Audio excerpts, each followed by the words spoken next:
Hi guys, it's Alex here from Inquisitive and today we're taking a look at Cubemen.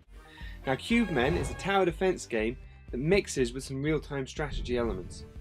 The basic aim of the game is to protect your base from the army of enemy bad guys coming to kill you. The game can be played in two forms, a 3D version or a top-down 2D mode. Now while the top-down 2D mode looks okay, the 3D form looks so much better. Not only do you get to see your Cubemen explode the enemy guys into lots of coloured little pixels, you also have a freely rotating camera so you can get your best eye on the battlefield. There are lots of customization options in this game with colour and symbols, so you can choose what colour your army you've got, you can choose what colour army you're going to face, you can choose what symbol your army has. Now I play with a Mac, so I play with the Apple symbol, but I like to play against Windows, just to give me that sense of internal satisfaction. So it looks good, but what's more important to me in a game is how it sounds, and this game sounds fantastic. It's got a great soundtrack. Mix that with little noises to let you know when you've killed an enemy.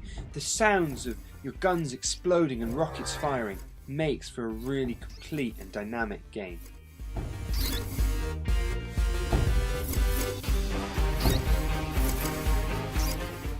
So the towers that you're playing with are actually mobile units of your own army. Now, you've got Grill, he's your basic gunner. You've got your flamers, your freeze guys, you've got Ricky who does rockets, and Laszlo who does lasers. Now let's be honest, who doesn't like lasers? So your units may be mobile, but that isn't going to stop them from getting hurt. They may have cool names, but they've got health, just like everyone else. And although at first you're defending against little guys who aren't going to do anything, soon you'll have mortars coming in and rockets being fired at you, and then you either panic or you start thinking smart. And that's where this game really comes into its own. The strategy elements of this game makes it really fun to play, while a bit taxing on the mind. You've got to think, where am I going to put my guy so he doesn't get hurt, but at the same time can defend my tower as so not to lose lives.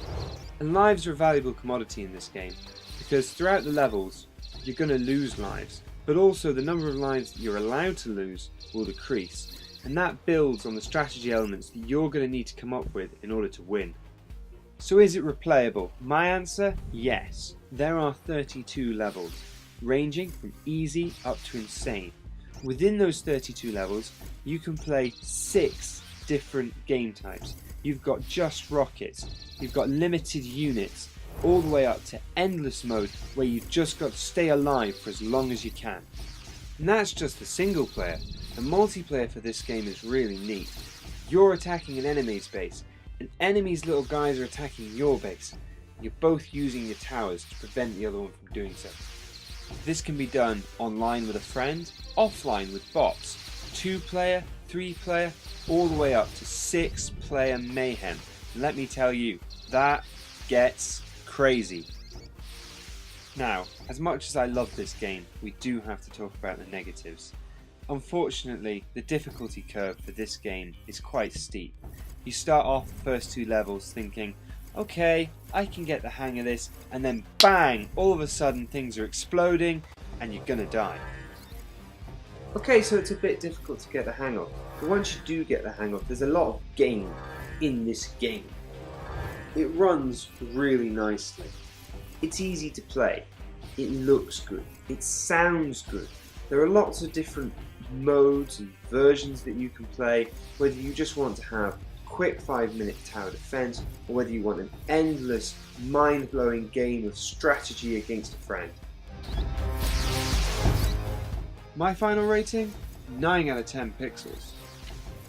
And don't forget to tune in next week for more from Inquisitive Pixel.